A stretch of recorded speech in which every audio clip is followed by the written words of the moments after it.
This Alabama town will go down in the history books as a turning point in the civil rights drive.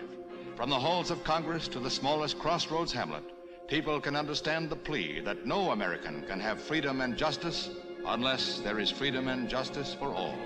In Selma, there is a lesson to be learned. You can never know where you're going unless you know where you've been. No matter how hard some people try, we can't just choose to learn what we want to know and not what we should know. And everyone should know the truth of Selma. 600 believers put faith in action to march across that bridge. They're on their way to the state capital of Montgomery to claim their fundamental right to vote.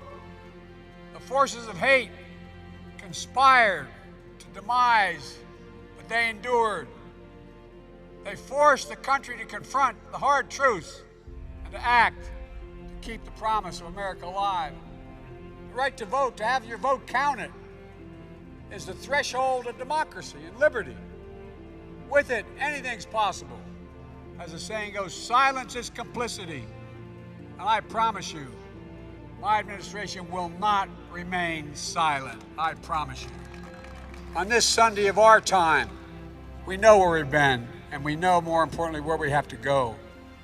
Forward, together. So let's pray, but let's not rest. Let's keep marching.